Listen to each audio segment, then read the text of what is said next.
Desejo um ótimo sábado a todos nós que estamos aqui. Alguma pessoa que estiver em audiência também a boa distância, que Deus abençoe a todos, que fique esclarecido bem a palavra do Senhor. Que a graça de Deus permaneça, que nós possamos glorificar Ele em todos os nossos haveres de nossa vida. O Senhor me tocou a vir esse assunto. São basicamente 3 assuntos. Vai falar sobre a morte, e vai falar sobre a ressurreição e o tormento eterno. A morte é algo simples da gente ver, faz muito tempo que nós vem vendo falar sobre a morte. Mas a palavra de Deus, ela se renova a cada dia. A gente tem sempre algo a ver em cada parte que já foi visto, tornou a ver de novo. Mas a palavra de Deus é viva e eficaz. Por isso, nós todo tempo temos a palavra renovando na nossa base, compreensão, né? A morte.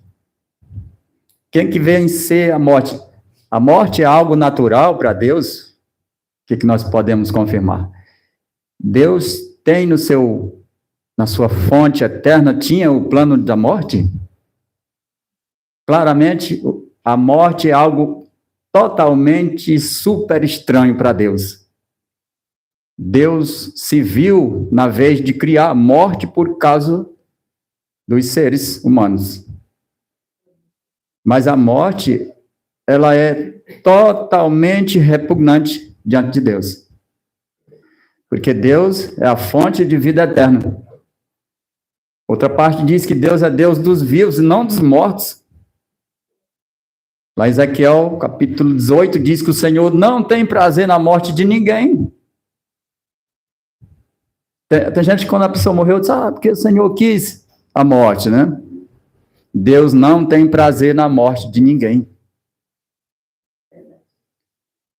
É dito lá em Pedro, capítulo 3, que o Senhor até retarda a sua vinda, né? Isso na vista humana, né? Que Deus não faz nada fora do normal. Deus vai vir no normal do seu tempo. Só que o povo acha retardado, mas diz que o Senhor responde que mesmo que muitos a vejam como retardado, mas o Senhor está tentando alcançar o arrependimento das pessoas. Por quê? Porque Deus não tem prazer que eles venham a perecer, venham a morrer. Então, a morte é algo estranho para Deus. É altamente repugnante. Deus é a fonte de vida ilimitada. Deus criou a morte por causa do pecado. Tem gente que às vezes fica dizendo, fulano só morre no dia certo. O pecado vai e tira a vida do sujeito antes do dia certo. Tem tantas comparações sobre a morte, né? Só morre no dia certo. Parece-me que é Eclesiastes ou Provérbios, que diz que por causa da perversidade, a pessoa morre fora do dia. Então, a morte não é plano de Deus. A desobediência também. O irmão do Raimundinho, adolescente, ele ia ir por rio, e a mãe dele disse, não vai. Aí ele deixou ela dormir e foi. Só foi e quebrou o pescoço, não tomou. Não escutou a mãe dele. É verdade. Então, a morte, ela não é plano de Deus. Deus criou isso, algo por causa do ser humano, por causa do pecado, Deus criou e a morte ficou como um ato de misericórdia para certa situação. Tem pessoas que afligem doenças terríveis, 2, 3 doenças, e tem doença que a pessoa passa o tempo todo clamando, lamentando, e dando trabalho demais para o povo. E tem pessoas que ele mesmo perde a morte. Já vi gente que perde a morte para si mesmo. Porque o sofrimento é tão terrível, perde a morte. Então Deus criou a morte também como ato de descanso, como misericórdia para certa situação. Foi preciso Deus criar a morte, não que estava nos seus planos, mas por causa do pecado, então Deus criou a morte. Quando Deus expulsou Adão, botou para fora, era para eles não ir lá para a árvore da vida.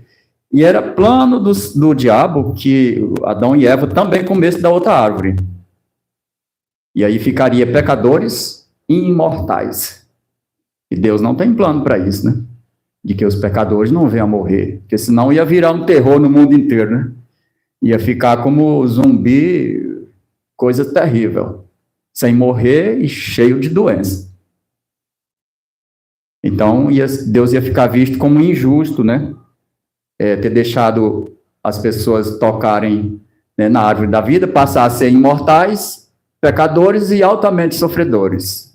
Então, Deus ia ser visto como um Deus injusto, se tivesse acontecido. Então, de imediato, o Senhor botou o casal para fora, botou anjos para guardar a árvore da vida, para que não acontecer de pecadores passar a receber a imortalidade. Então, está aqui a primeira parte, né? Está no livro de Revelação. Logo ele vai se unir com a Bíblia, né? Os livros que o Senhor revelou, estão todos ligados na Bíblia. Então, está na parte de um livro chamado Grande Confítulo, página 550. A Bíblia declara e ensina que os mortos não vão imediatamente para o céu. Aí tem pessoas, né? Tem compreensões de que os mortos já foram para a glória. Você não já viu a gente falar? Ele já foi para a glória, né? Está com Deus. Muitos pensam assim, né? Então, mas a Bíblia ela não declara isso, que a pessoa já foi para a glória. Eles são representados como estando a dormir até a ressurreição. Então, para nós, a morte é a morte mesmo. Mas para Jesus, nós estamos como quem está dormindo, somente esperando o dia de ser chamado de novo à vida, né? Que é chamado de ressurreição. Lembra quando Jesus foi chamar aquela menina que tinha morrido, né? E o povo começaram a mangar dele. Começaram a sorrir. Por quê? Porque Jesus chegou lá e disse, não precisa afligir, ela somente dorme, né? E o povo começaram a sorrir. Quer dizer, para o ser humano, quem morreu não tem jeito mesmo, não. Mas para Jesus, sim. É como quem somente está dormindo e ele vai só despertá-lo, né? O apóstolo Paulo chama de volta. Né, irmão? O apóstolo Paulo falou que não queria que a gente fosse ignorante acerca dos que dormem. Dos que dormem. Então, exatamente. Na representação real do que é a morte, ela é um estado de inconsciência, né? Isso, E aí, a questão da consciência pós-morte, ela é uma doutrina espírita, né? Que o espiritismo ele acrescentou dentro do cristianismo. Mas lá, desde do princípio, a gente sabe que Cristo não via assim, é tanto que tem o exemplo de Lázaro também, que digamos que se Lázaro tivesse morrido, tivesse ido para o céu, não era necessário Jesus ressuscitá-lo lá. Bastava ele dizer para as irmãs dele, não, ele já está comigo. Mas não, ele ressuscitou porque ele entendia que ele não tinha consciência ali, enquanto ele estava morto. Exatamente. Então vai chegar o dia da ressurreição de todos, né? Mas ainda não pode ser adiantado, porque há uma crença de que isso já está conosco, já foi para a glória. Aí outros dizem que viu o que morreu, que apareceu, né? Pedindo isso, pedindo aquilo. Ora, o inimigo pega as coisas de Deus, né? Satanás pega os alvos que Deus vai agir, vai fazer, e ele transforma em contrário. O diabo transforma isso em contrário. O que acontece? Satanás se transforma em quem morreu, sabe os costumes dele, sabe a voz que ele tem, e o diabo imita tudo, porque ele tem o seu poder de agir, transformar isso, aquilo, outro. O diabo não desceu sem poder, né? Ele veio com o que ele tinha. Então ele tem o poder de transformar numa pessoa que morreu e aparece, pedindo para pagar alguma promessa, alguma coisa, inventando lá. E aí as pessoas que não têm a familiaridade da escritura de Deus vão achar que está vivo mesmo. Não, meu parente, eu vi ele. Né? Vai achar que está vivo. Aí enquadra-se a imortalidade da alma, né? Uma doutrina pagã, né? Que não tem nada a ver com a escritura de Deus. A morte, tormento eterno Ué, estou voltando? Ah, tá. Outro livro de revelação de Deus, está desejado de todas as nações, página 527, diz lá: Cristo representa a morte para seus filhos crentes.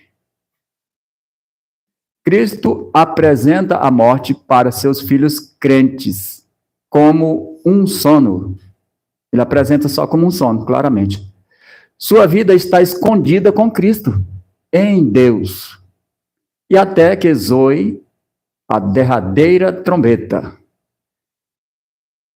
E os que morrem dormirão nele. Então, Cristo apresenta a morte para os filhos dele somente como um sono. A vida dos filhos crentes está escondida em Cristo, em Deus, até que zoe a derradeira trombeta, né? E os que morreram, e os que morrem, dormirão nele. Quer dizer, ele só vai chamar. É por isso que a ressurreição diz que Jesus 3 vezes, despertai, despertai, né? Por quê? Porque quem está dormindo, basta despertar. Agora, nós seres humanos podemos acordar quem está vivo. E Jesus, na sua grande bondade e poder, pode acordar quem morreu, né? Nós só acordamos quem está vivo. Jesus pode acordar quem morreu. Jesus falou para a irmã de Lázaro, né? Ele disse, aquele que crê em mim, ainda que esteja morto, viverá. Agora está em João, né? João 11, é a mesma história de Lázaro. Assim falou, e depois disse-lhes, Lázaro, nosso amigo, dorme, mas vou despertá-lo do sono. Jesus falou para os discípulos, né? Mandaram chamar Jesus, que Lázaro tinha morrido. E Jesus, despedindo os discípulos, vocês ficam aqui, que eu vou lá onde Lázaro, ele dorme, mas eu vou despertá-lo. Então os discípulos não entenderam que Jesus falava da morte. Olha o que os discípulos disseram. Senhor, se dorme, está salvo.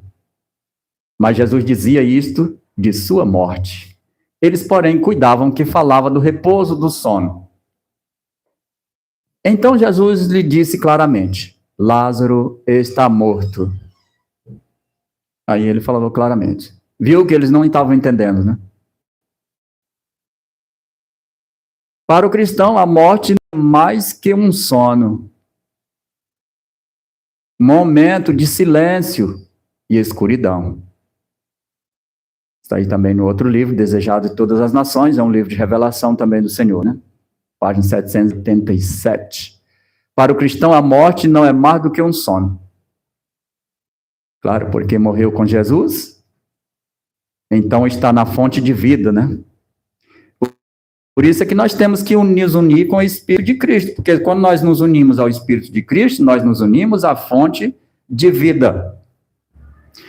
Quando Jesus foi ressuscitar, diz que ele ressuscitou com a vida que estava nele mesmo. Ele atendeu o chamado do Pai dele, mas ele ressuscitou com a fonte de vida que tinha nele mesmo. Que tinha não, que tem, né? E nós, quando nos ligarmos com Cristo, nós estamos na fonte de vida. Aí vamos atender ao chamado e o sopro que ele vai fazer, né? Diz que ele vai soprar e vai chamar.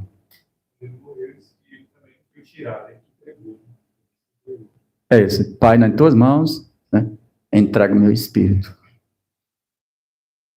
Então, quando ele voltar, ele vai soprar sobre as tumbas, né? Os catatumbas, e vai chamar. Diz que ele chama 3 vezes. Despertai-vos do sono, porque é só um sono.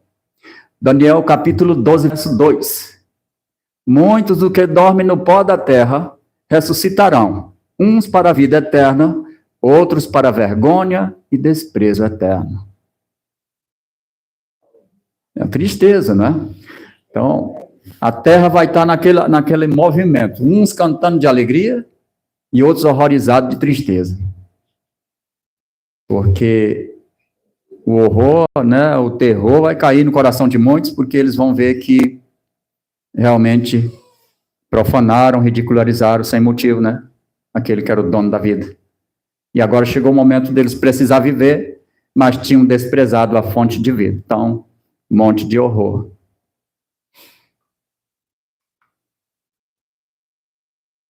Lucas 8, 49 a 51, né? Vamos ver o que está em Lucas aí. 8, 49 a 51. Estando ele ainda falando, chegou um dos príncipes da sinagoga dizendo: a tua filha já está morta, não incomode o mestre. Olha onde vai a mente humana, né? A mente da gente é só um belisquinho, né? O sujeito chegou lá e disse: não, a menina já morreu. Basicamente, ele acreditava que Jesus ia somente fazer um remédio para que a morte não viesse. Que a gente faz assim, né? O sujeito está lá muito doente. Não, mas vamos apelar para um remédio, talvez conserta ele antes que ele venha a morrer. Então, basicamente, foi o sentido desse que veio chamar. Não, ela já morreu. Então, não incomode mais o mestre. Como quem diz, ele agora não pode mais fazer nada, ela já morreu. Jesus, porém, ouvindo, respondeu-lhe, dizendo: não temas, crê somente e será salva. Olha o que Jesus sempre, né, ativava em nós, né? Era o crer.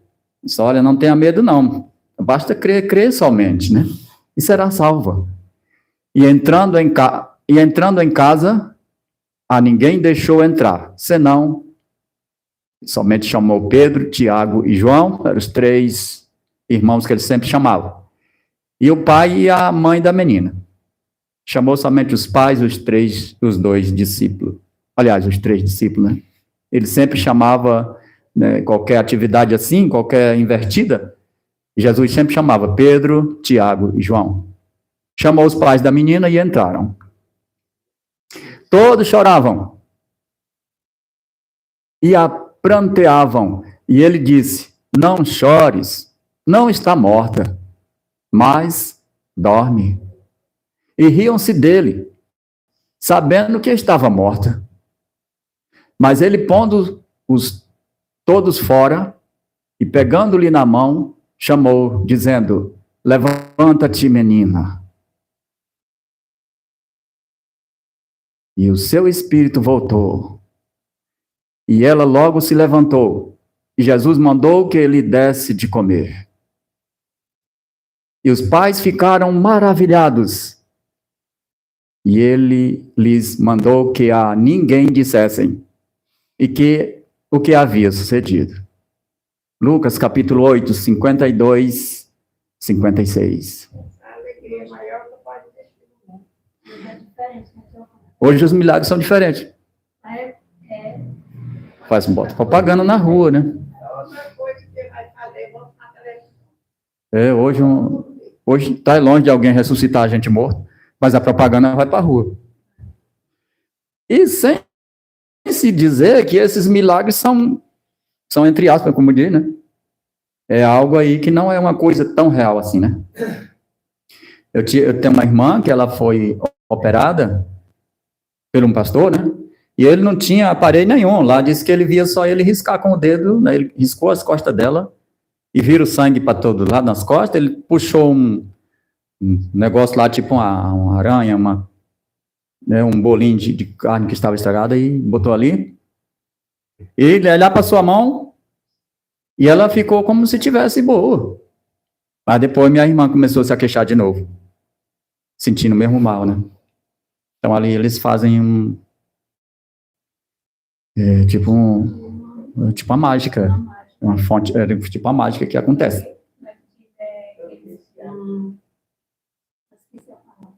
Os encantadores, tipo assim, né? Ilusão de ótica. Uhum. Essa aí entra numa fonte de mágica. E aí não tem nada de coisas reais, porque se fosse assim a gente via quando via gente mais doente. Então, eles, como viram que tinha morrido, disse, não incomode o mestre, porque, como quem diz, ele não vai fazer nada aí. Mas Jesus sabia o que ele pode fazer, né? 1 Tessalonicenses 4, 13 e 14. Não quero, porém, irmãos, que sejais ignorantes acerca dos que dormem, para que não vos entristeçais, como os demais, que não têm esperança. Porque se cremos que Jesus morreu e ressuscitou, assim também os que em Jesus dormem, Deus os tornará a trazer com ele. Então, é aquela situação. Nós morremos com o espírito de vida eterna. E aquele espírito que está em nós, ele tem nós ali como uma semente, né? Somente é uma semente que ficou lá e tem como voltar de novo. O poder de Deus é tão maravilhoso que a terra termina consumindo os ossos, nem o esqueleto que foi posto não fica mais. E tem gente que teve a cremação, né?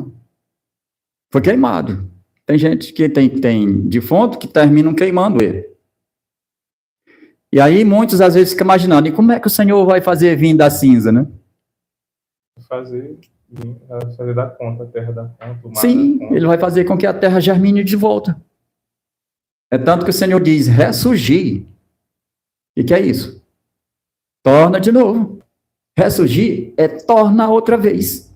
Então o Senhor manda ressurgir, a terra volta, a terra devolve aquilo ali, né? Irmão, Deus tem esse poder. Esse texto aí, o apóstolo Paulo dá uma boa comparação. Ele falou que não era para que a gente se entristeça, para a gente não ser ignorante, né, para que não ficasse triste. E aí, como os que não têm esperança, né? Ele falou aí, porque se cremos que Jesus morreu e ressuscitou, assim também aos que dormem, Deus tornará a trazer com ele.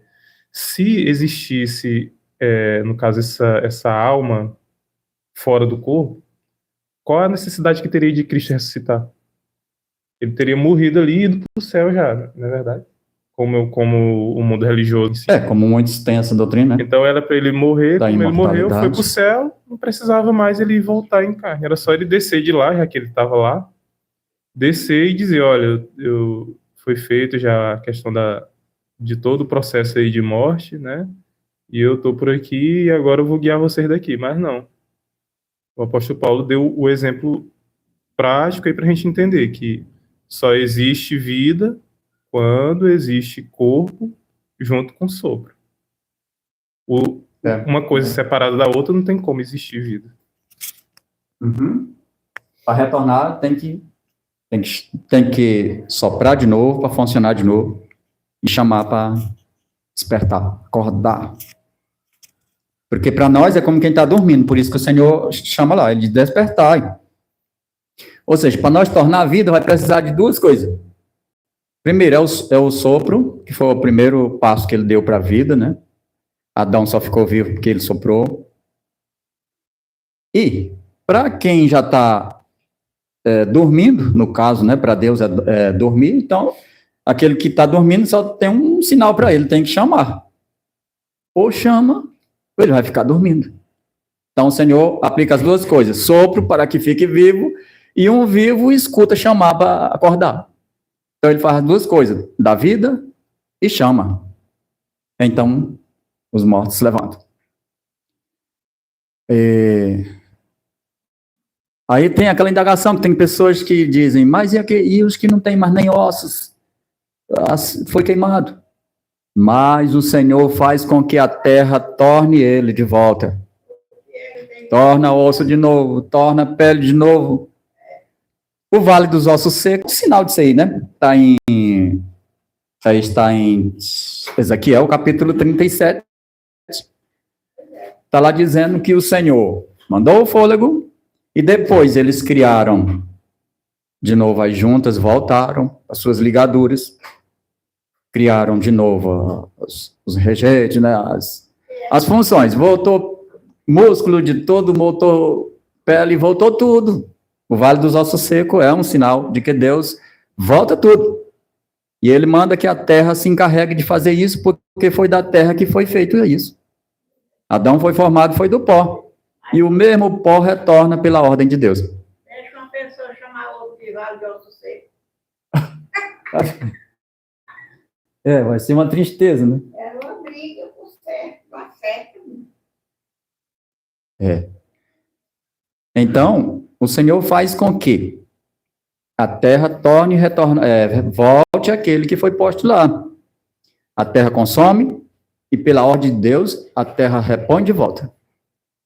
Por isso, aqueles que a terra já consumiu, o fogo já queimou, torna a voltar, porque ele está na terra. E com a ordem do Senhor, a mesma terra devolve aquele que foi depositado nela. E o Senhor quer fazer, ele faz. Sim? Eu tenho... Vou falar uma coisa assim. Tem muitas igrejas que acreditam que quando a gente morre, a gente vai para o céu. Mas se a gente fosse para o céu, para que Jesus voltaria? Se a gente já estaria no céu lá morto. Deus não precisava mais, né? Não precisava ele vir. Não precisava ele vir, porque todos já estariam lá. Então, é uma forma para a gente entender. Exatamente. Verdade. Então, está aqui em Grande Conflito, página 549, 550. O livro também da Revelação, envolvido com a palavra Bíblia, né? Olha o que diz aí. Ao serem eles chamados do seu profundo sono, começam a pensar exatamente onde havia parado. A última sanção foi a agonia da morte. Então, quando somos chamados do profundo sono, né, que é dito morte para nós, sono para Deus, então a gente começa a pensar exatamente onde foi que parou. O que acontece? Vai dar a entender, está dando a entender, e é a realidade, que quando, na agonia que eu morri, eu acordo pensando naquela agonia lá. Morreu de um acidente, eu vou acordar no sentido que eu estava no momento naquele acidente. Então, veja como uma coisa é... Mas, na verdade, basicamente dá a entender que essa parte, ela é... Para aqueles que são salvos, eles vão acordar com um gesto de alegria, né? Porque eles vão acordar com regozijo. Vão ser transformados, né? Isso aí é a linha dos morreram no pecado, né? Isso. Exatamente, é nessa área aí. É que eles ressuscitam como morreu. Aliás, eles voltam a lembrança no mal que estava. Porque eles não foram redimidos. Isso, exatamente. É isso que tem na... O sujeito que morreu brigando, ele vai acordar caçando o cabo que fez o mal para ele vingado. Fazer o teste com a criança. A criança está zangado, ele dorme. Quando ele acorda, espernecer, não está com o mesmo espírito que ele foi dormir. Às vezes acorda. Acorda do mesmo jeito. Eu vi o Vasco fazendo isso com o Jó. Você vai ver, o Jó fez dormir zangado. Aí ele acordou. Quando ele acordou, ele acordou com o mesmo gesto que ele estava quando ele foi dormir, sabe? Isso aí é a mesma coisa de quando a gente... Ressuscitar, né? Ressuscitar. Uhum. Exatamente. É porque lá onde parou, a mente volta para onde parou. E aí ele vai recordar aquela situação. O interessante é o cara que vai, não sei se está em Cristo, mas se eu não me engano, diz que a mente da gente, por exemplo, tem uma pessoa que morreu há 300 anos atrás. Quando ela ressuscitar, para ela não vai entender que passaram esse tanto tempo. É igual quando a gente acorda. Quando a gente acorda, para a gente, às vezes a gente dorme e acorda, parece que nem passou a noite inteira. Vai ser desse mesmo. Exatamente. É como que fosse ali um momento, né? A última sanção foi a agonia da morte, né? O último pensamento, o de que estavam a cair sobre o poder da sepultura. Então, quando despertar, desperta com a mesma parte. A agonia do jeito que morreu. Se foi atingido por arma, se foi atingido por um acidente de carro, se foi um sofrimento agonizante até que terminou tudo, o último fôlego de vida, né? Vai acordar com a mesma sanção de que terminou a vida. Mas esse é o perdido. Isso é os perdidos, exatamente. Eu salvo, quando eles acordarem, eles vão...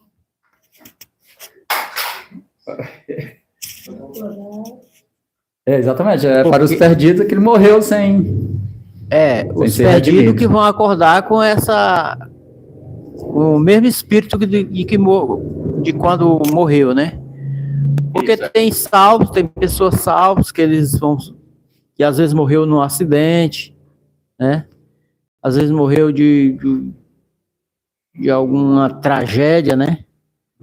Mas esses, como eles vão ser salvos, eles vão ser transformados. Então, eles não vão despertar como os ímpios, né? Que os ímpios, quando despertavam, vão despertar com o mesmo espírito, com a mesma sensação de quando eles morreram, né? Exatamente. Satanás vai enganar eles. Se eles tomar a cidade, eles vão ter aquele espírito de rebeldia. Né? Satanás vai dizer que, inclusive, vai mentir, né? Isso. Vai dizer que não foi Deus que ressuscitou, mas foi ele, Satanás, que ressuscitou ele. E agora eles vão sitiar e tomar a cidade.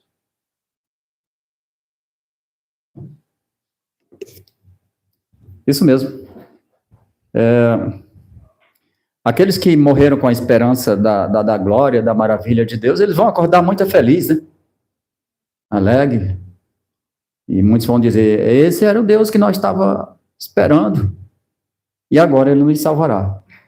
Quer dizer, vai ser grande alegria para aqueles que foram redimidos, foram comprados pelo sangue de Jesus, que foram transformados, receberam o mesmo Espírito, para acordar com grande alegria, porque morreram com a esperança, foi de vida eterna, foi de alegria, felicidade. Já os que morreram sem Jesus, então eles não têm outro...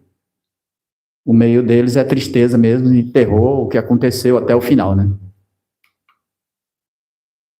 Apocalipse, capítulo 14, verso 13. Ouvi uma voz do céu que me dizia, escreve, bem-aventurados os mortos que desde agora morrem no Senhor. Eu ouvi uma parte que diz que o Senhor diz que a morte de um justo é honra para Deus. Ou seja, a morte de um justo, ela não vira uma desonra.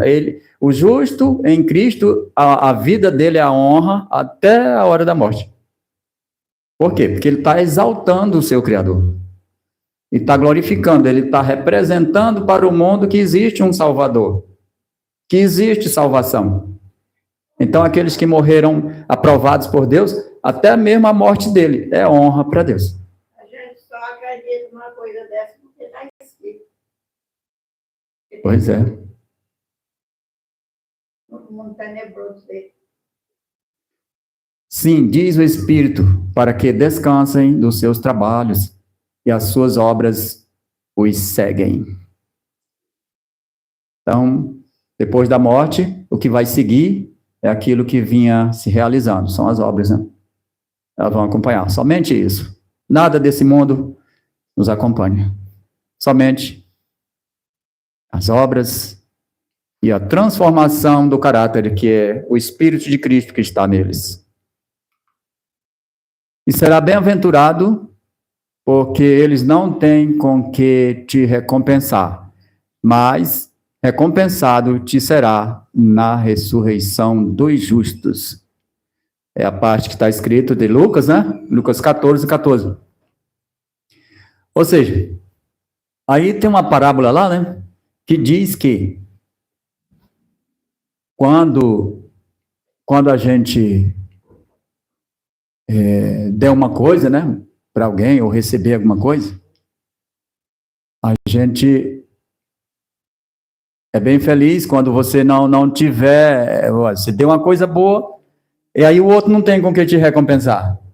A gente tem que ficar feliz, porque a recompensa vai vir no dia da ressurreição. Porque hoje a vida humana é assim, eu dou uma coisa e já fico de olho no que eu vou ganhar também, né? O que eu vou ser recompensado. Não, para o justo, não, você deu um objeto, você emprestou uma coisa lá, seja como que não precisa voltar. Se voltar, tudo bem, se não, por quê? Porque diz que é bem-aventurado quando a gente fizer algo de bem que o outro não tem com que te devolver. Porque a devolução é Jesus que vai trazer. Na verdade, quando a pessoa aceita Cristo verdadeiramente, ela começa a fazer o bem, não porque vai receber alguma coisa, porque ela já recebeu. Quando a gente aceita Cristo verdadeiramente e começa a fazer sua vontade, a gente entende que recebeu a remissão dos pecados.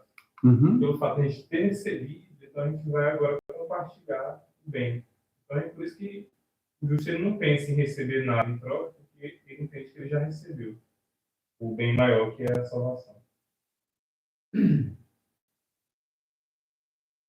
É verdade. O pensamento é egoísta mesmo, esse pensamento de fazer as coisas só porque vai receber alguma coisa em troca.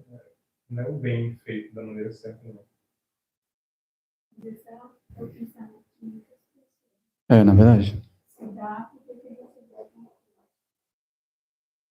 Aqui está o lamento de Jó, né? Jó, coitado, Jó, acho que devido ao sofrimento dele, ele teve tanta coisa de lamento, né? E Jó variou muito também, eu acho que devido ao sofrimento dele, né? Então está em Jó 3, verso 11 a 13, o lamento de Jó lá. Jó diz, por que não morri eu desde a madre? Coitado, Jó estava tão desesperado que ele falou coisas assim. Ele disse, aqui é algo de desespero. As palavras dessa é de gente que está altamente desesperada. Ele disse, por que não morri eu desde o madre? Desde a madre. Eu morri na barriga da minha mãe. Em saindo do ventre, não expirei. Porque me receberam os joelhos. E por que os peitos que me amamentaram? Porque já agora jazeria e repousaria. Dormiria e então haveria repouso para mim.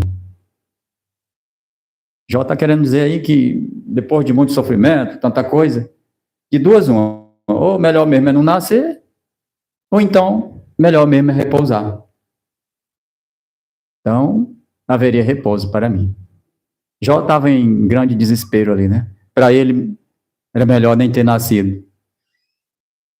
Ou, melhor mesmo, era entrar no repouso da morte.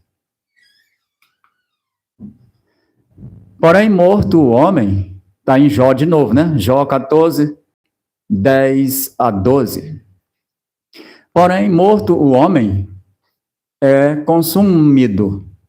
Sim, retendo o homem, o espírito, então onde está ele? Como as águas se retiram do mar, e o rio se esgota e fica seco, assim o homem se deita e não se levanta, até que não haja mais céus. Não acordará e nem despertará do seu sono. Ele está falando do estado do homem quando morre na sua própria condição. Ele se deita lá, né? Foi para a sepultura e não se levanta mais. Até que não haja mais céu. A mente apagou tudo, né? Não acordará e nem despertará do seu sono. Aí é a condição do homem quando morre por si só. Morreu, terminou tudo. Isso Jó queria falar assim, né? Salmo 13, verso 3. Atende-me, ouve-me, ó Senhor, meu Deus, ilumina meus olhos, para que eu não adormeça na morte.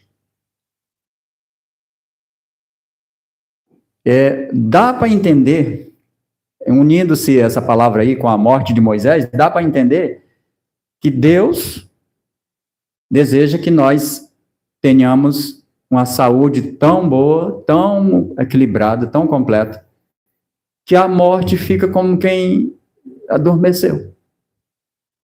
Moisés diz que ele se deitou como quem estava bem cansado e lá adormeceu. O que é isso? Mas lá diz que Moisés não tinha perdido seu vigor de forma nenhuma e nem a sua vista tinha escurecido. Quer dizer, Moisés deu a entender que era um homem altamente sadio. E quando foi para se despedir, somente o fôlego foi-se embora. Já era bem velho, né? Mas não tinha perdido o seu vigor. Não. Deu a entender que ele morreu sadio. Então, dá para entender que Deus nos cobra tanto da nossa saúde, para que até no dia da morte não seja uma coisa tão agonizante. Tem gente que morre assim, somente... né? Aí é o que fala corretamente, descansou. Né? Descansou. Esse aqui é o descansou. Então, não é desejo de Deus que a gente morra agoniado, porque é um câncer, porque é uma coisa terrível, né? Foi um derrame que desativou tudo. Não é desejo de Deus. É aí onde a gente tem que dar o maior valor para a nossa saúde, para a nossa alimentação, para tudo. Diz que Moisés somente se deitou como quem estava cansado e lá adormeceu. Aqui também fala que ilumina os meus olhos para que eu não adormeça na morte. Sem contar também, Alcântara, que quando a gente estuda sobre a saúde, a gente sempre frisa a questão de que a pessoa, quando ela adoece, até no estudo passado a gente falou sobre essa mesma situação, a pessoa, às vezes a gente vai dar um conselho, aí ele fala, não, que a vida é minha, eu faço o que eu quero da minha vida. Uhum. Só que quando a pessoa adoece, todo mundo que está ao redor dela sofre também. Sim, vai sofrer todos ali. Uma mãe, família, amigos. E aquilo vai mudar a rotina de todo mundo que está ali ao redor. Então, ela não pode abrir a boca e dizer que a vida é dela. E aí, nesse sentido, a pessoa vai às vezes, sofre um acidente, fica agora debilitado pro resto da vida, e aquilo ali mudou a vida dela e de todo mundo que está ao redor dela. E aí vai chegar uma morte onde todo mundo está atribulado, não vai ser, de fato, um descanso, como a gente está vendo aí. Na verdade, é um grande tormento e lamento, né? Porque morreu em autotribulação.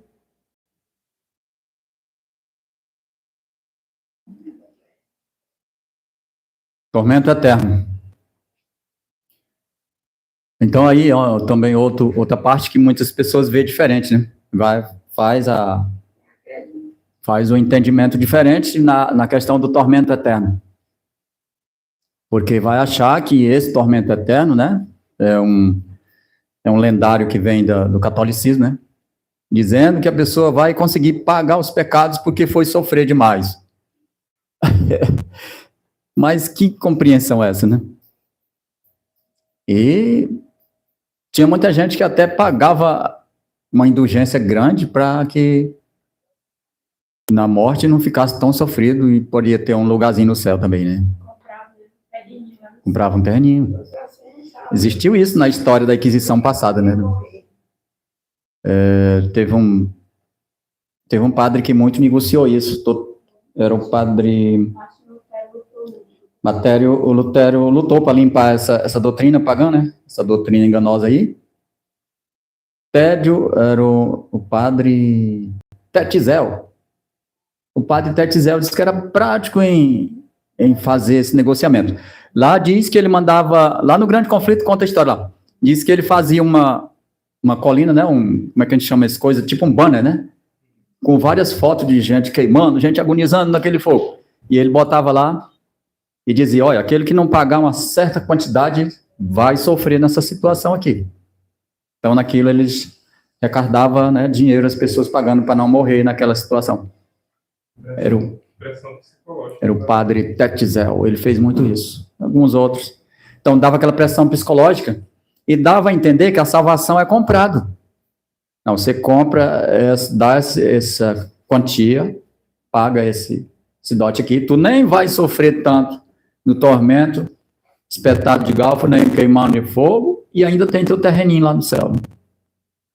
Mas como o inimigo é prático, né? Então, assim, foi roubado a consciência e o dinheiro de muita gente. Né? E os coitados ficaram sempre, coitados, morreram no engano, né? Muitos. E até porque também, naquele tempo, eles aproveitavam que as pessoas não tinham acesso à leitura da Bíblia. Por isso que ele não queria que as pessoas lessem, porque ficava fácil dele enganar. Isso, exatamente. Porque se a pessoa tivesse acesso ao que estava escrito, ele ia dizer um negócio desse, a pessoa ia lá na Bíblia. Ele ia verificar, examinar, então ia descobrir que estava errado. Exatamente. Eu acho que foi nesse sentido aí que Lutero se viu, né, na situação de como ele tinha acesso à Bíblia. Então ele escreveu lá aquelas 95 defesas, né, contra as doutrinas enganosas. Então Lutero escreveu ali e continuou alertando o povo. Foi expulso, mas deixou grande esperança para quem deseja salvar-se, né? Iluminou o caminho da salvação ali. Então tá aqui, Ezequiel capítulo 18, verso 20. A alma que pecar, essa morrerá. Deus não deixa nada obscuro para ninguém.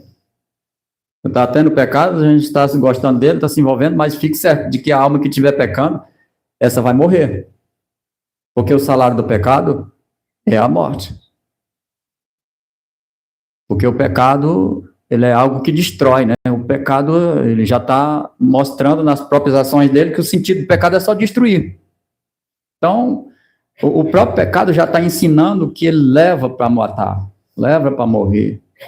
Cigarro faz um mal terrível, vai puxando para matar. Cachaça vira um mal terrível, vai levando para enfraquecendo até morrer. Então, o pecado, seja como for, ele vai puxando para matar. Alguém que faz uma traição vai caindo no caminho de morrer. Alguém que mexe com a vida alheia vai entrando no intrusamento até que causa termina em morte. O pecado vai matando o povo, seja como for. E a palavra de Deus é bem clara, né? Diz que aquele que pecar ou que continuar pecando vai morrer. Tem gente que não acredita, porque acha que ele imagina que pecou, morre naquele instante. Não é assim, né? Vai estendendo o poder. Vai estendendo. Essa tática aí foi o que o diabo disse para Eva, né? O diabo estava lá na cobra, né? E passou a comer da fruta que Deus disse que ia morrer se comesse. E ela disse, tá vendo que eu não estou morrendo? Que dia que eu vou morrer, né? E aí Eva diz, mas é mesmo, ela está comendo aí, não está tendo nada. Então não vai morrer, não. Até hoje eu não acredito que não viram Adão cair, morrer, mas não penso que é desse jeito. Mas ele morrer. Então o pecado está consumindo, está enfraquecendo, e o sujeito acha que não vai ter nada, não. Eu tinha um cunhado que ele era da turminha de cachaça, né? Que existe a associação dos cachaceiros, né? E todo dia tem aquele horário de beber as cachaças deles. Aí tem aquele moitinho de cachaça. E meu cunhado, de vez em quando, ia para o velório de um que tinha morrido de cachaça. Mas ele não largava a miserável. E a gente dizia para eles, senhora Zé, eu chamava Zé Moura, tu não tá vendo que esse sujeito aí morreu foi de cachaça. E tu tá com a mesma cachaça? Ele dizia, não, eu não sinto nada, não. Não, ele morreu, porque chegou o dia dele, mas eu mesmo não sinto nada, não. Então, assim, ele não acreditava que a cachaça também ia matar ele. E, para tristeza da minha notícia, ele morreu da infeliz cachaça, né? Cachaça foi indo também, ele morreu de cachaça. Meu pobre cunhado, né? Foi dominado e não teve jeito. E tinha mais, ele se ia para... Os crentes pregavam, e ele várias vezes passava não, ia lá para o pastor orar, né? Teve algumas vezes, a Assembleia fazia aquele culto maravilhoso, e ele, irmão, eu vim também para me converter. Né? Aí faziam aquela oração, mas eu não dava uma semana. Aí os crentes achavam ele bebo de novo. E nisso ele ficou assim, até quando a cachaça tirou a vida dele. Aí, para falar em Adão e Eva, eles morreram, foi naquele dia mesmo, porque a Bíblia diz assim, o morto não louva a Deus, e nem os que dessa sepultura. Então, os mortos estão vivos. Jesus também disse, né, irmã? Deixa que os mortos enterrem. Porque, na verdade, Adão morreu naquele dia para Deus, porque o tempo de vida que ele durou foi só 930 anos, quase um dia para Deus, né? Praticamente o dia completo, né? Então, dentro do dia de Deus, ele morreu. Agora, humanamente, ele viveu 930 anos, mas isso é insignificante diante da eternidade, né? Não tem nem como se comparar, porque o que Deus queria não era só aqueles 930 anos para ele queria era a eternidade. Como ele dizia, a alma que peca, essa morrerá, ele morreu mesmo. Aí chegou o dia da morte humana, temporal, ele foi. As pessoas nunca sabem dessa história. É por isso que Jesus diz: errais não conhecendo as Escrituras e nem o poder de Deus. Então, se não tem a luz da Escritura de Deus, vai viver errado mesmo, vai andar vagueando errado, né? Porque não tem o conhecimento. O conhecimento liberta, né? Outro livro da revelação do Senhor está no livro História da Redenção, página 389. Vejamos o que está aí escrito, né? Achava-se preparado o caminho para Satanás agir por intermédio de seus representantes e apresentar a Deus perante o povo como um tirano vingativo, como alguém que mergulhe no inferno todos os que não lhe agradem, e os faça para sempre sentir sua ira, e enquanto sofre indizível aflição, e se contorcem nas chamas eternas. E ele representado ao olhar sobre eles com satisfação. Então, o que o Satanás fez? Ele coloca Deus como vingativo e tirano. Ou seja, tem prazer em ver as pessoas sofrerem, né? Então, o mal que o diabo tem, a falta que é dele, ele diz que é de Deus. O diabo é quem tem prazer em ver as pessoas sofrendo. Exatamente. Então, o diabo pega as faltas que ele tem e joga primeiro em cima de Deus e depois passa a prática do mal para os seres humanos. Então, apresenta Deus como uma pessoa que é tirano e vingativo, como alguém que tem prazer em mergulhar as almas no inferno, como diz, né? Que a palavra inferno vai dar outra parte, né? Mas ele chama de inferno lá, que é o lago de fogo, que ele chama. E apresenta Deus como uma pessoa super mal, né? Tem prazer no mal, na destruição. Acredita nisso só ele, porque o povo que tem entendimento, Deus que foi o sacrifício que Cristo fez por cada um. Com a mente clara, né? Que não deixa o espírito maligno iludir, envolver, vai ver que se Deus era tão tirano, como é que ele ia dar o filho dele para vir socorrer o povo? Deu o único filho que tem para vir morrer, uma morte de tão crueldade e humilhação, né? Então, se não for amor, então não existe mais amor, né? Então, está aqui, ainda na História da Redenção, página 389, Satanás sabia que se esse erro fosse recebido, Deus seria odiado por muitos. Olha o plano do diabo, né? E o diabo sabia que se esse erro sendo recebido, infelizmente é recebido por muitos, né?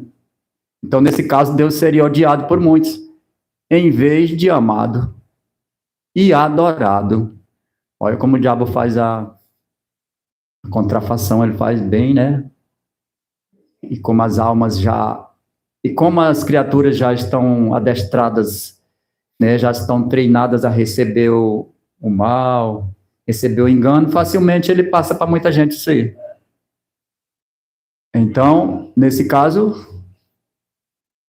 o diabo faz com que as pessoas odeiem a Deus, né? Em vez de amar e adorar. E que muitos seriam levados a crer que as ameaças da palavra de Deus não seriam literalmente cumpridas, pois que seria contra seu caráter de benevolência e amor. No caso de mergulhar as pessoas no tormento eterno. Os seres que criara. É a narrativa criada hoje. É questão de amor, não é que o amor é deturpado hoje, essa palavra. Porque eles chamam de amor exatamente aquilo que é imoral.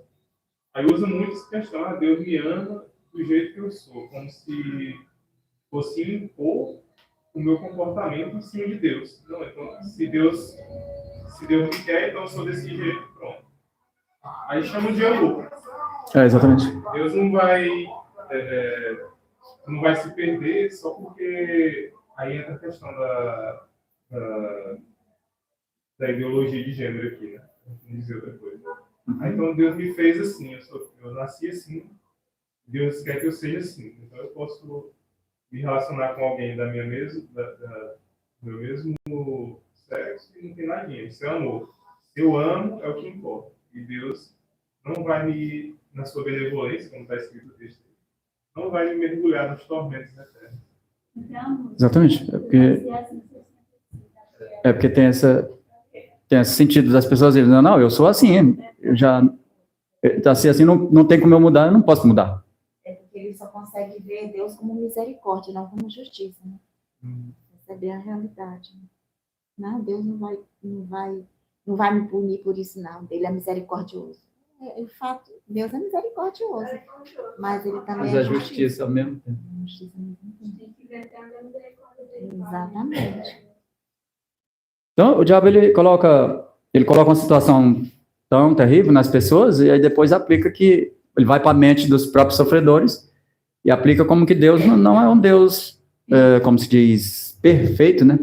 Meu pai lamentava isso, meu pai dizia assim, mas por que Deus é tão perfeito, é Deus tão bom, mas existe gente aleijada, sujeito cego, e outros com tanta doença mal aí, e como é que Deus é um Deus de bondade, misericórdia, e é desse jeito? Meu pai tinha esse pensar, né? Aí, ainda bem que nesse tempo a gente já era envolvido, né? A gente tinha alguma coisa da Bíblia. Digo, olha, pai, isso aí não foi Deus que mergulhou as pessoas na situação, né?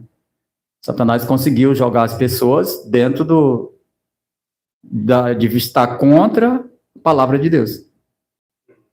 Então, por estarmos contra a direção de Deus, é que acontece. Vem parte de ficar cego, chega um momento que fica aleijado, chega um momento que surgiu a doença, porque está contra a vontade de Deus. Não é a vontade de Deus que exista aleijado, cego, jogado pelas ruas, que não tem dono, e que morre em tamanha situação, não é plano de Deus. Existiu um ser que empurrou as pessoas para essa área aí, né? Isso é obra de Satanás. Aí cheguei a explicar para meu pai que ele ficava mais. Aí ele pensava que Deus tinha defeito porque existem os defeitos. Mas Deus falou para Adão, maldita a terra por culpa dele. Sua culpa a terra é maldita agora. Então, exatamente. A maldição que entrou na terra não foi culpa de Deus, foi do próprio homem que desobedeceu. E aí, a partir de Adão, a gente viu que muita coisa mudou. Nasceram plantas daninhas, né? Começou os animais a serem predadores. Então, tudo isso não é culpa de Deus. É culpa do pecado que o homem deixou. Da nossa vida, da nossa natureza. Exatamente. Foi aí que a morte surgiu.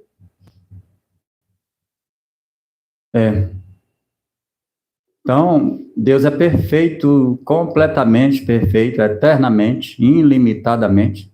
O poder e perfeição de Deus vai além dos limites do humano, e Deus não tem como ser reprovado.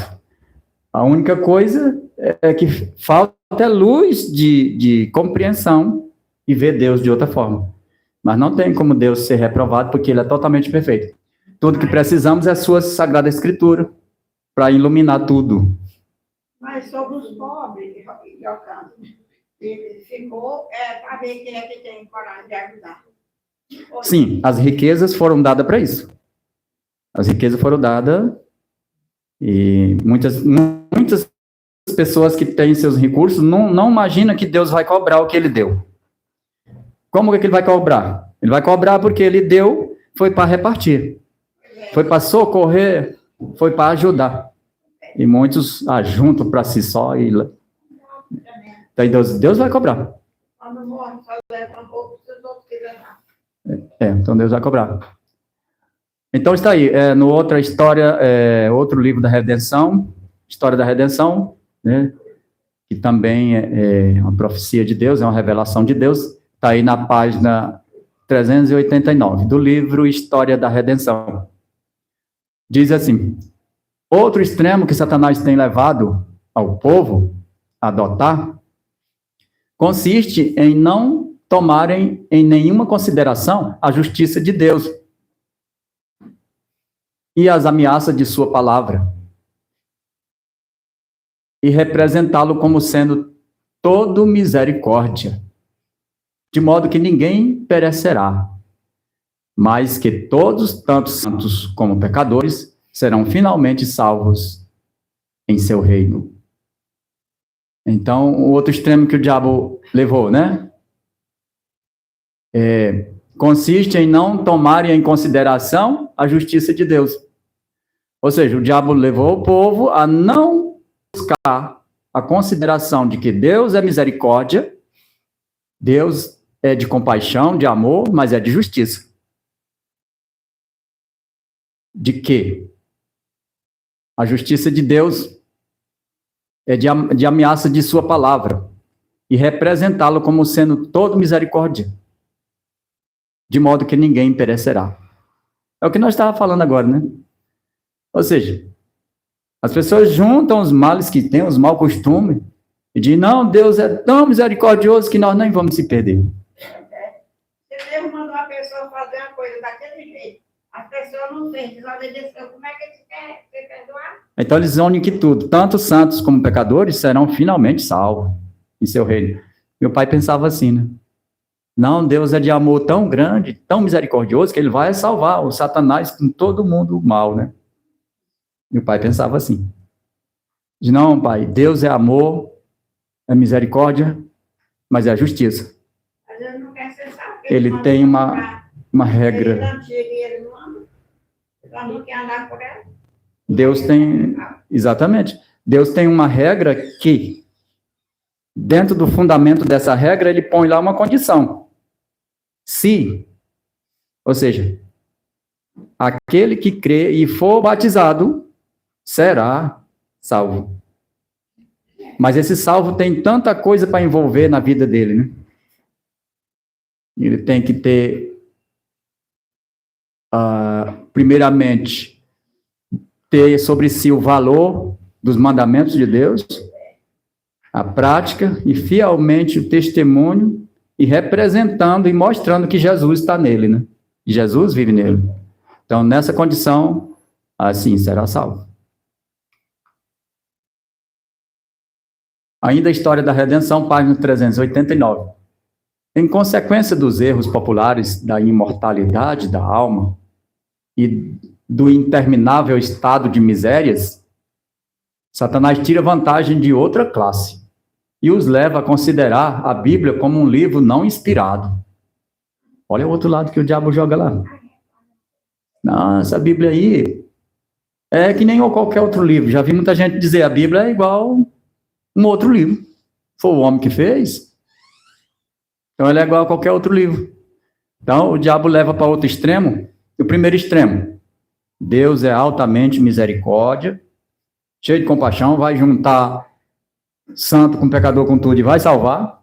Esse é o primeiro grande extremo. E o outro é mostrar que a Bíblia é como qualquer outro, né? Qualquer outro livro. Acham que ela ensina muitas coisas boas, mas não podem depositar confiança nela e amá-la, porque lhe foi ensinado que ela declara a doutrina do tormento eterno. Olha como o diabo faz a sua virada e parece com uma coisa que tem fundamento, né? Ou seja, ensina muitas, a Bíblia está lá, o povo vê que ela ensina muitas coisas boas, mas não pode depositar confiança às custas de que também ela declara e ensina que há a doutrina do tormento eterno. Ou seja, às custas desse tormento eterno, leva a muitas mentes humanas a crer que Deus parece ser amor, mas depois é como um Deus malvado, né? e vai botar as pessoas em grande castigo e que esse castigo não vai terminar. A questão é essa, é um tormento eterno. Ora, se Deus fosse nesse acordo aí, não se podia ter ele como um Deus de misericórdia mesmo. Se ele tivesse nessa área aí. Mas é o diabo que criou essa doutrina aí, super pagã, que se as mentes não despertarem para ver que Deus é o contrário daí, certamente vai ter como um Deus mau mesmo. E tem um ditado que diz que uma mentira pregada várias vezes, na mente de alguns, ela passa a ser uma verdade, né? E tem pessoas que pensam assim, essa mentira aí como uma verdade, assim, pura, sabe? Válida, E, da nossa, Bíblia mesmo. E se demanda essa. Então, Cristo disse que conhecereis a verdade vos libertará, e liberta mesmo, né? Porque já conheci muitas pessoas que acreditavam nisso, né? E hoje elas, pelo conhecimento que elas têm da verdade, elas foram libertas. Graças a Deus por isso. Né? Conhecereis a verdade, né? Se deixam se libertar, porque tem uns que não deixam, fica coração igual do faraó. Quanto mais você prega, mais elas endurecem. Mas endurece. É chamado dos filhos da perdição, né? A Bíblia diz que existe os filhos da perdição. É aquele que quanto mais você mostra a bondade e misericórdia, mais ele vira o contrário. Ele detesta, faz a detestar.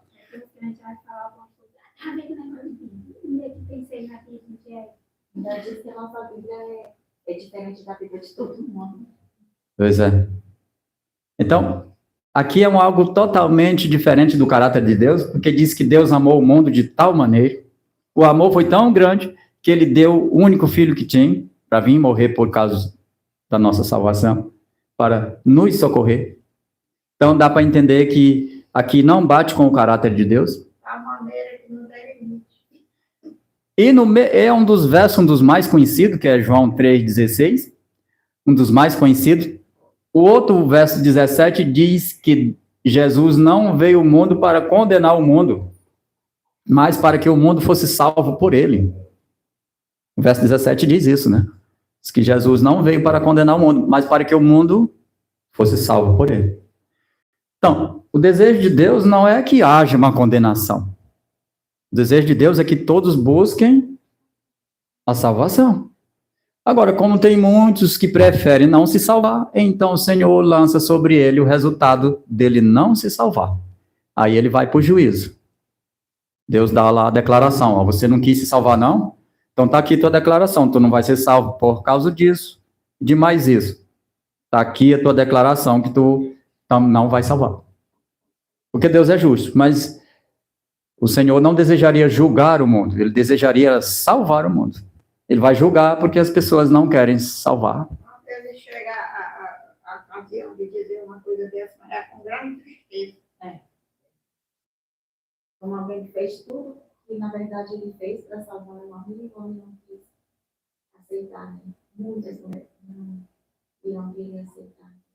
E aconteceu isso, quando ele subiu lá e olhou para a cidade e estava chorando, né? Não aceitaram ele. Está aqui outra classe ainda, né? A terceira parte que o diabo ilude, né? Ainda a história da redenção, página 390. Ainda há outra classe que é medrosa e tímida. A estes, Satanás tenta para cometer pecado. E depois de haver pecado, mostra-lhes, aí o diabo mostra para eles, que o salário do pecado não é a morte. É aquilo que nós vimos falando, né? Mas é vida em horríveis tormentos a serem suportados pelas eras sem fim da eternidade. A imortalidade da alma. No caso é imortalidade. Não, vocês não vão morrer não, vai só passar por um sofrimento, né? Mas não morre não. E depois ainda tem muitos que chamam de purgatório, porque quer dizer que esse sofrimento purifica. A palavra purgatório quer dizer, você vai ficar puro. E depois que ficar puro, aí você vai para o céu. É assim que é o ensino do purgatório. Né? Como é que pode? Tem muita gente crendo nisso, né? Então, o catolicismo está com essa dívida aí, não é? E o Deus de toda clareza, de toda vista, não deixou isso escuro, está registrado, né? Essa dívida começou e vai arruinar muita gente até o fim. Mas aqueles que buscarem o Senhor, como disse Jesus, né? Examinar as Escrituras, porque julgais ter a vida eterna. Muitos que examinarem a Bíblia vai sair desse grande engano, né? Livro Grande Conflito, página 539. A teoria do tormento eterno é uma das falsas doutrinas que constitui o vinho das abominações de Babilônia, com certeza, do qual ela faz todas as nações beberem. É a teoria do tormento eterno. Então, aí a imortalidade da alma chegou até os que podem, os evangélicos, né? Porque muitos dizem que aquele que morreu já foi para a glória. Muitos veem essa parte, né, como comparando a parte que diz que o corpo volta ao pó, né? E o espírito volta a Deus que o deu. Muita gente se vê nessa área, né?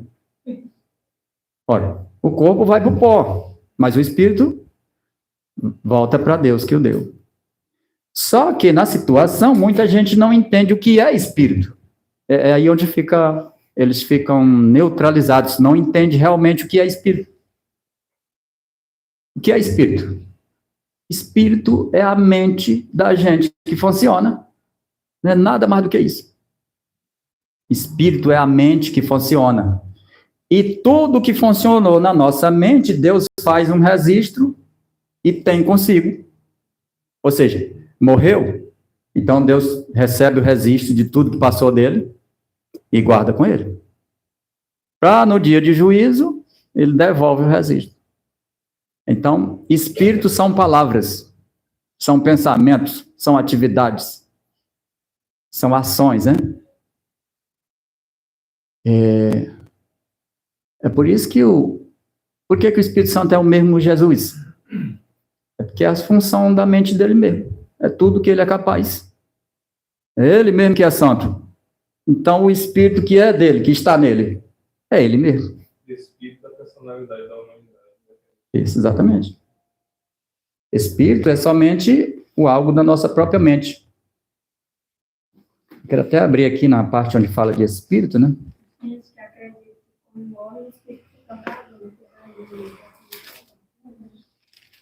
Pois é, acha que é mais um corpo, né? Eles acham que é uma entidade corpórea. Aham. Incorpórea. É uma entidade incorpórea, mas que tem a imagem da pessoa. É uma mentira, assim, tão descabida que o diabo criou, e colocou na cabeça das pessoas que é um negócio forte, né, que não tem acredita realmente. Que viu fulano, não vi fulano. Apareceu não sei para quem, falou isso e isso.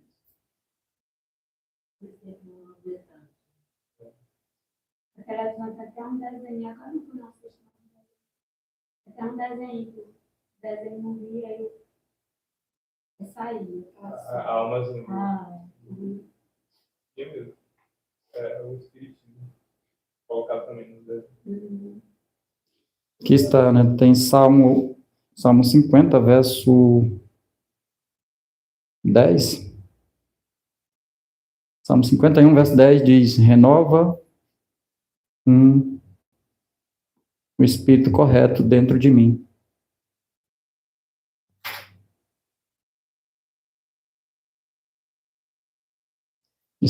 Renova um espírito correto dentro de mim. Parece que é Salmo 51, verso 10. Corrige aí, né? Cria em mim, ó Deus, um coração puro e renova em mim um espírito dele. Quando ele diz, cria em mim um coração puro e renova dentro de mim. O Espírito está dentro da gente, mas não tem outro corpo dentro da gente. Então, quando um espírito correto, né, inabalável, cria uma mente, uma consciência, uma autoestima, concepção dentro de mim que seja correta. É algo que funciona, só a mente funciona essa parte aí. Quando se fala de Bezalel, diz que o Senhor o encheu do espírito de conhecimento, inteligência e sabedoria. E onde é que isso funciona? Não é na mente? Então esse é o espírito.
Então está dizendo aí que o tormento eterno é uma das falsas doutrinas, né?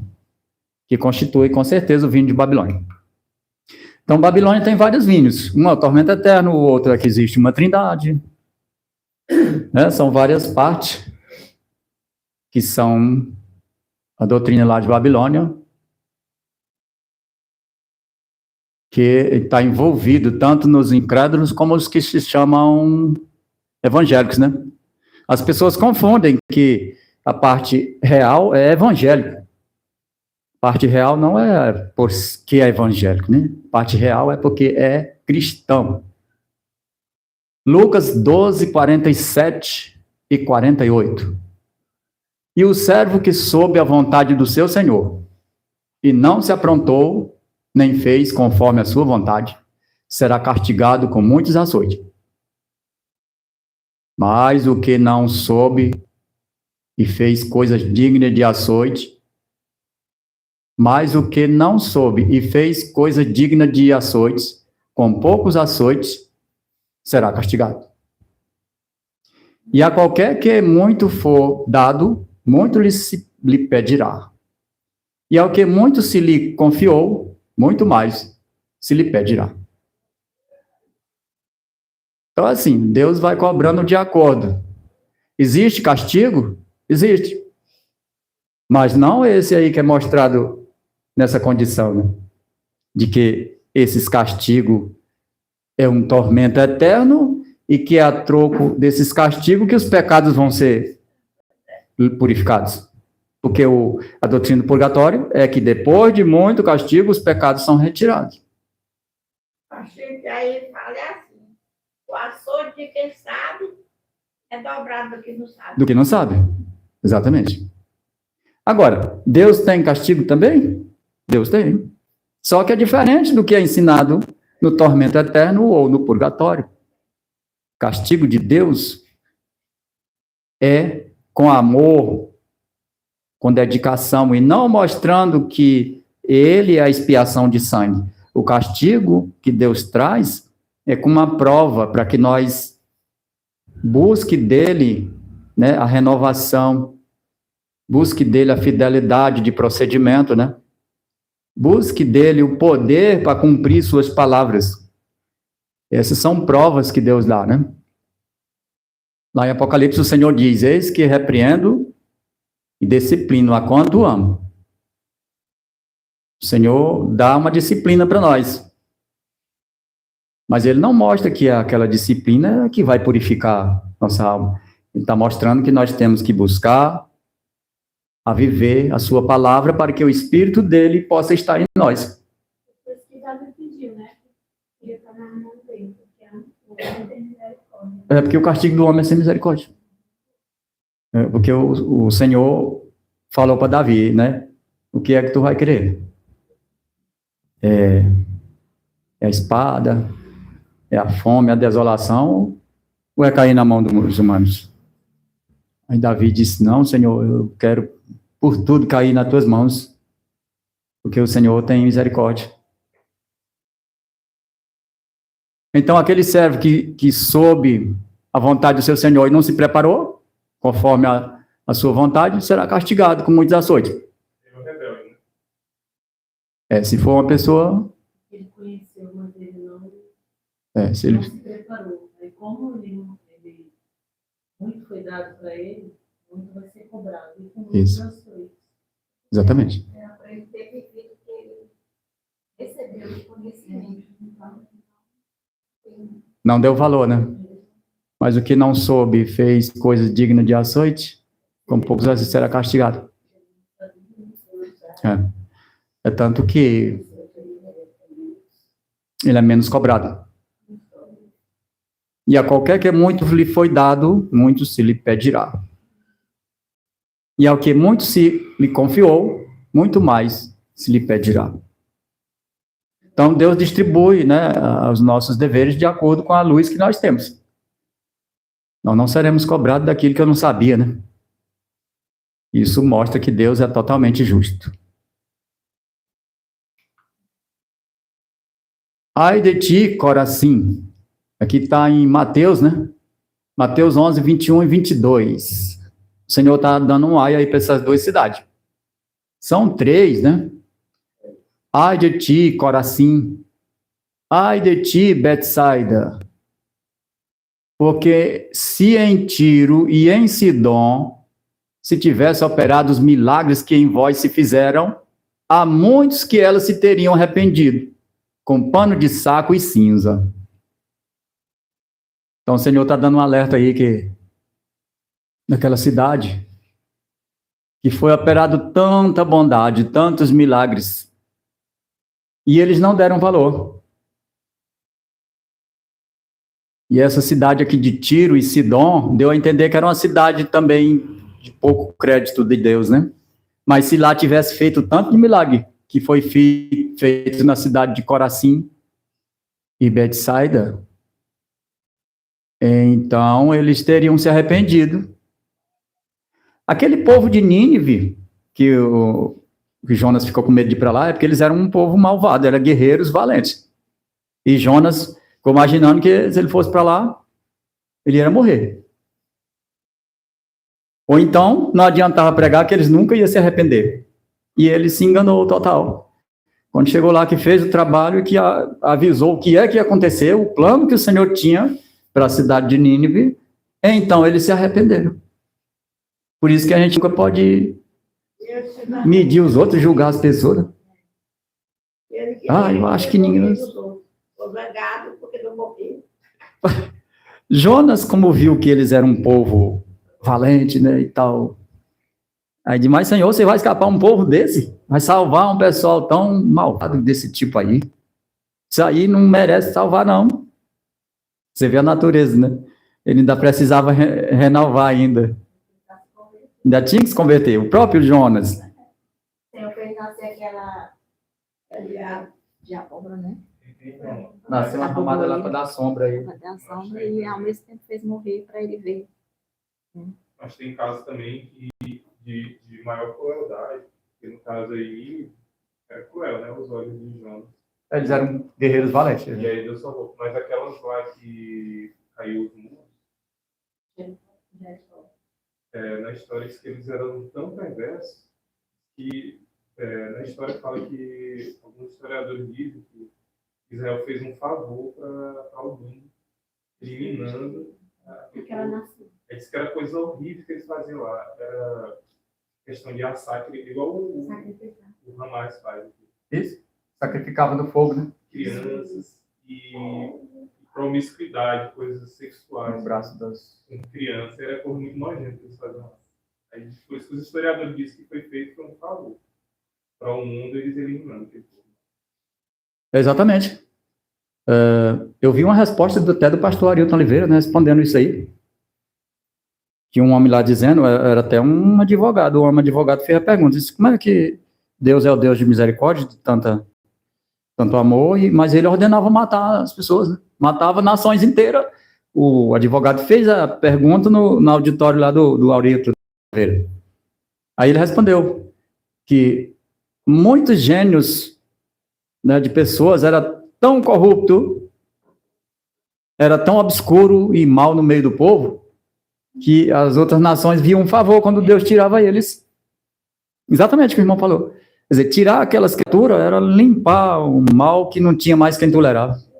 E aí, é claro que Deus não ia deixar o mal evadir a terra, né? Ainda queria matar o povo cristão, ainda queria virar contra a família cristã. E outro favor também é que Deus diminuiu os dias dos homens, né? Já pensou um homem que faz o mal, ele viver 400 anos fazendo mal?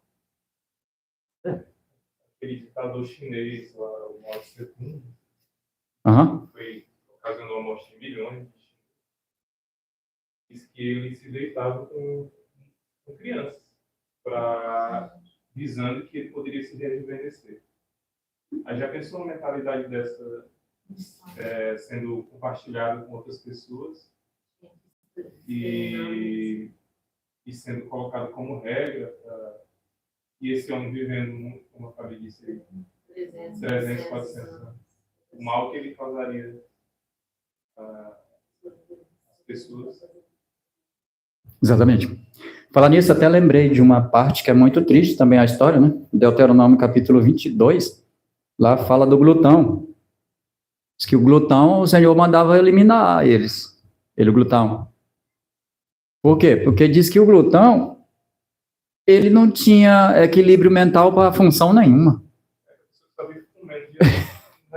O pobre do glutão, está lá em Deuteronômio capítulo 22, não lembro bem o verso.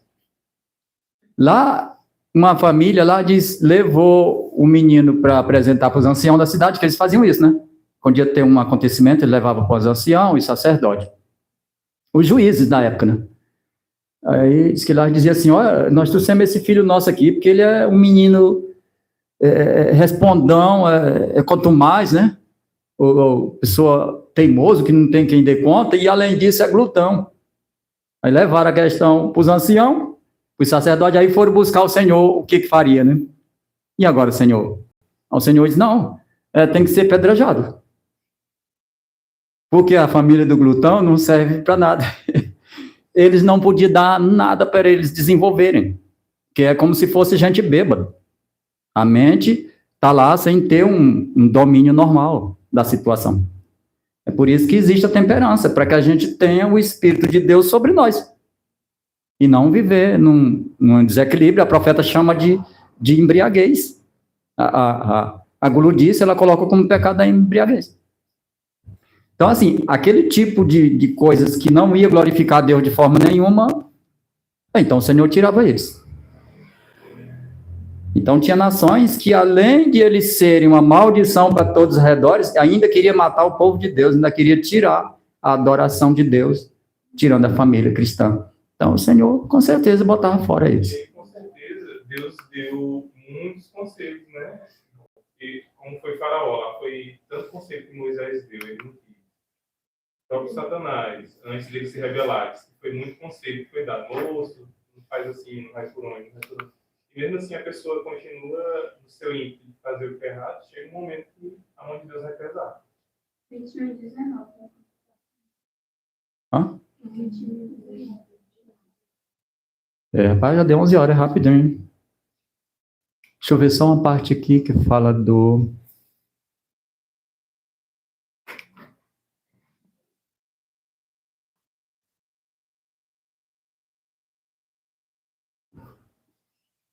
que fala do... será aniquilado, né?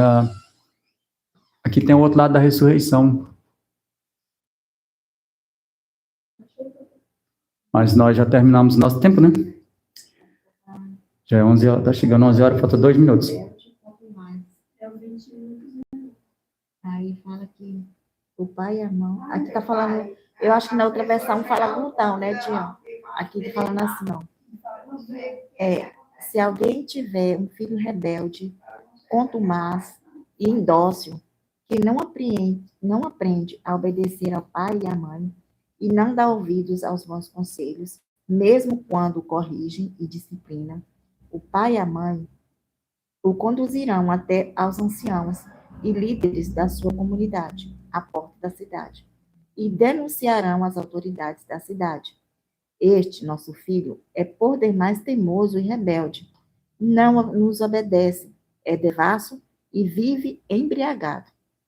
Então, diante deste depoimento, todos os homens da cidade o apedrejarão até a morte. Assim, portanto, eliminarás o mal do meio do teu povo. Todo Israel ficará sabendo do que ocorreu e ficará temoroso. Uhum. Tem uma versão que diz que ele é beberrão e comilão. Aqui só fala...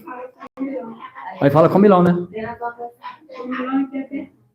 Cadê aí? Começa lá do início, certo? De 19 até 18. Quando alguém tiver um filho contumaz e rebelde, que não obedecer à voz de seu pai e à voz de sua mãe, e castigando-o, ele lhes não der ouvido, então seu pai e sua mãe pegarão nele e o levarão aos anciãos da sua cidade e à porta do seu lugar, e dirão aos anciãos da cidade: este nosso filho é rebelde e contumaz, não dá ouvidos à nossa voz, é um comilão, um beberrão. Então todos os homens da sua cidade o apedrejarão até que morra, e tirarás o mal do meio de ti e de todo Israel, e todo Israel ouvirá e temerá. Acho que quando acabar de tudo, e joga uma pedra, não vai ser lá nem enterrar. Eu não sei enterrar mais. Né? Vamos ler a última parte, já está fechando o tempo, né?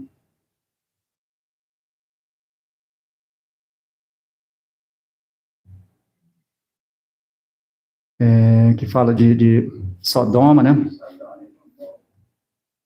Está em Judas, capítulo 1, verso 7. Vamos ver isso aqui.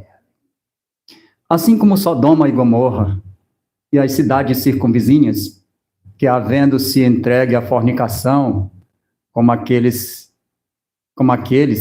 e ido após outra carne, foram postas, por exemplo, sofrendo a pena do fogo eterno.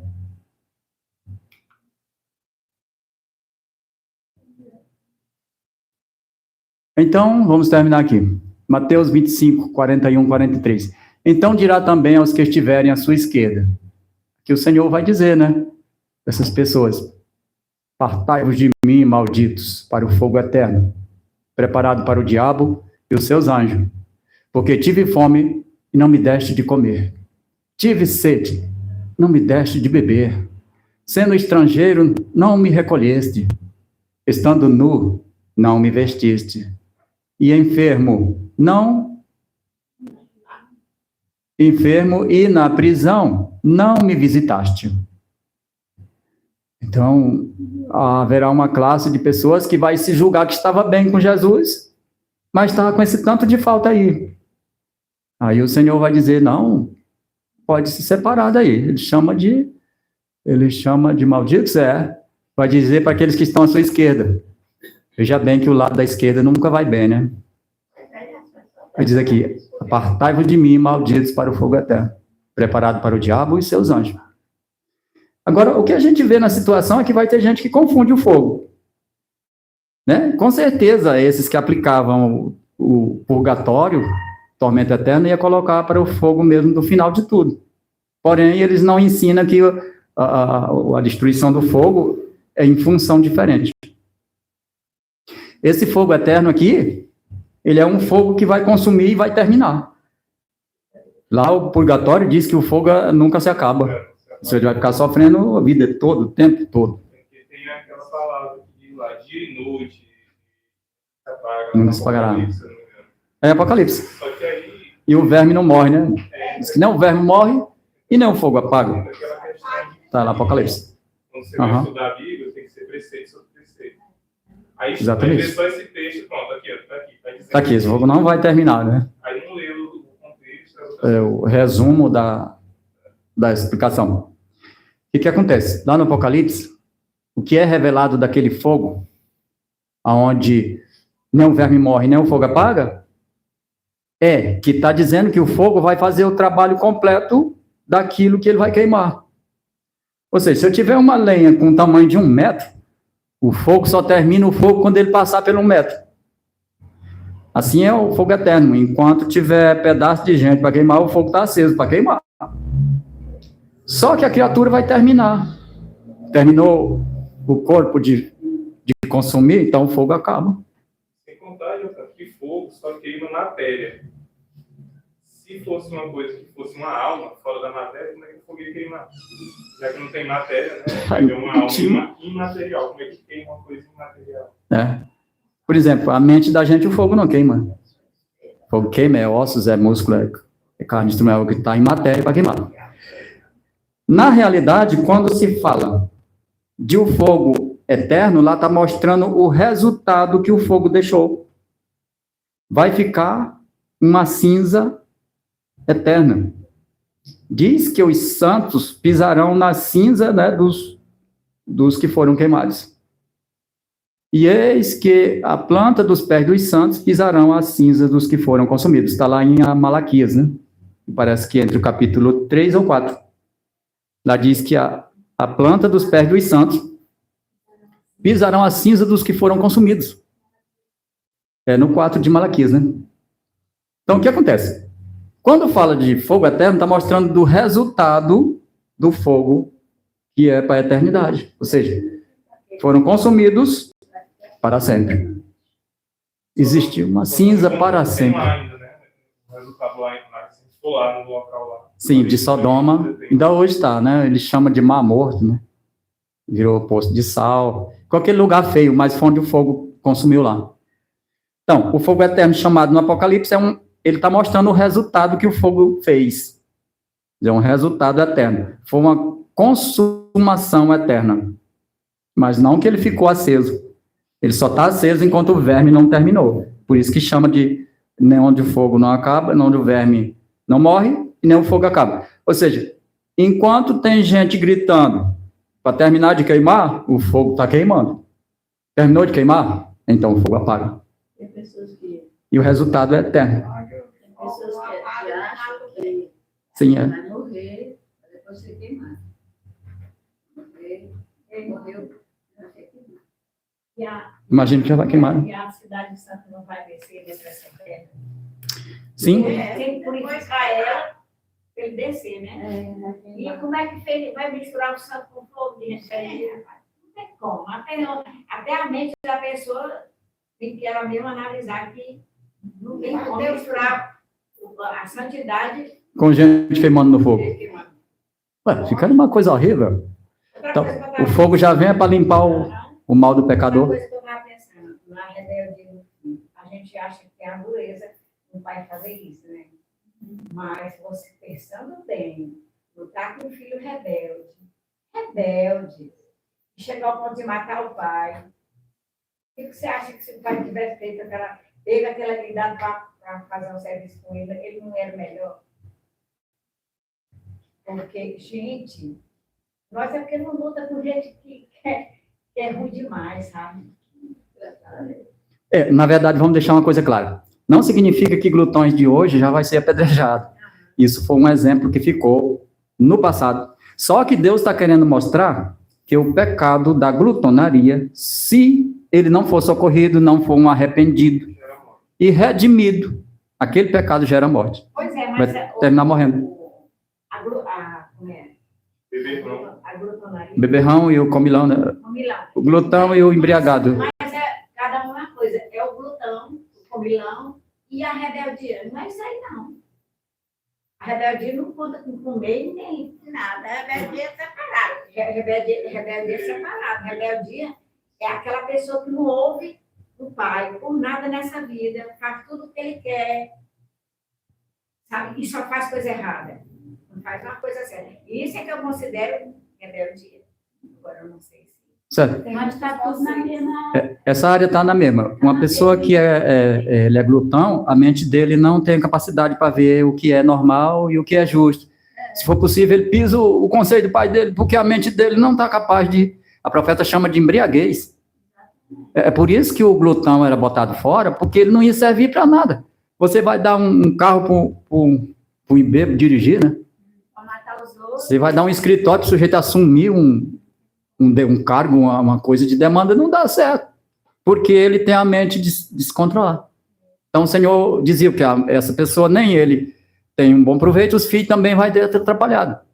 Então ele tem que tirar fora da sociedade.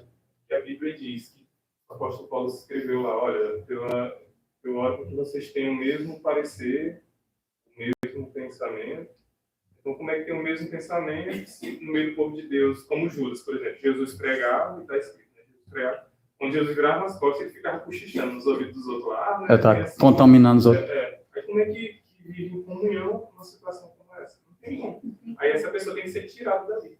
É tanto que Jesus, quando se referiu a Judas, ele falou assim, olha, um de vocês é o... Ele não falou que era pecador, ele falou um de vocês é o próprio quê? O diabo. Ele aplicou direto para o espírito do diabo, porque o espírito era o mesmo. Então, uma pessoa que é beberrão, que é comilão, que é rebelde. Tem um exemplo do meu vizinho, que o filho fala, criou com todo o amor, quebrando fogo, enfim, fazendo sacrifício. Quando o cara cresceu, se rebelou contra ele, queria matar ele. Ele disse que correu muito pelas ruas. Para se livrar do próprio filho. Para se livrar do próprio filho, correndo atrás dele para matar. O que acontece quando uma criatura dessa tem como conviver com uma criatura dessa? É isso que eu falo, né? É isso que eu falo. Quanto ao salvar, Deus ajuda com o tempo, né? Porque junta justiça e Jesus com misericórdia. Só que um pecado desse, ou ele busca socorro, ou ele vai ser rejeitado. De qualquer maneira, ele será... Aqui, a definição de se perde na vida. Nós sabemos que o primeiro rebelde foi Satanás, e até hoje, né? Aqui diz assim, rebelde, característica, qualidade...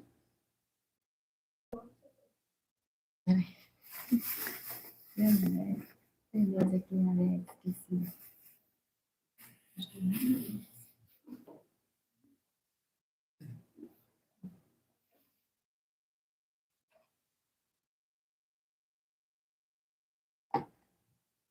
Qualidade ou característica de rebelde. Não para emprego por causa da sua rebeldia. Ele não aceita ser subordinado a alguém. O que é subordinado? É estar sobre ordem, né? Aí aqui, ato de rebelar-se, não conformidade, reação. É um ato em si. No sentido figurado, força, princípio, vontade ou tendência contrária, oposição, resistência. Ainda tem a esperança de vencer-lhe a rebeldia. Pertinácia, obstinação excessiva, especialmente em jovens, teimosia. E a gente sabe que também tem muitos idosos que são teimosos, né? É verdade. E também rebelde. Sim, tudo faz parte, está no mesmo conceito.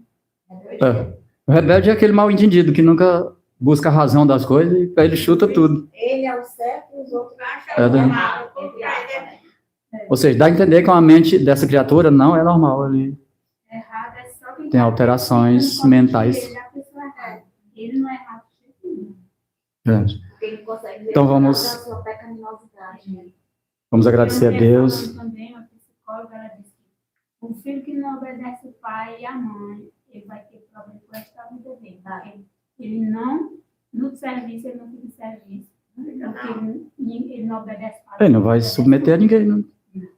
Não tem direção desse. Não pode se dar um encargo para uma pessoa dessa. Sacrifício que dá para criar um filho, para comer do pai, para matar. Triste. Vamos orar, né? Vamos agradecer nosso Salvador.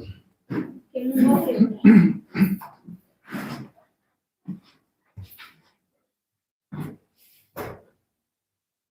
Nosso bendito Pai, Criador do céu e da terra, nosso Salvador Jesus, nós o agradecemos o Senhor estar corrigindo as nossas formas de ver e também de como aconselhar aqueles que estão ainda por menos luzes, que ainda não atingiu algo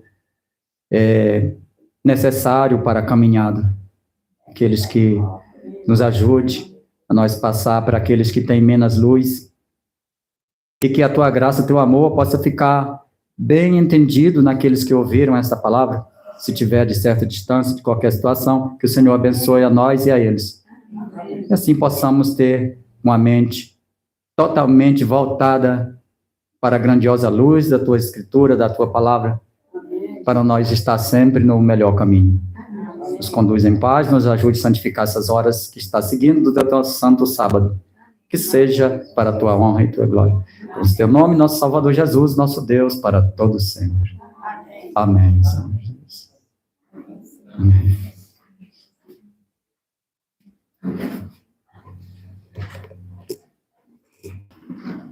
Oh, glória.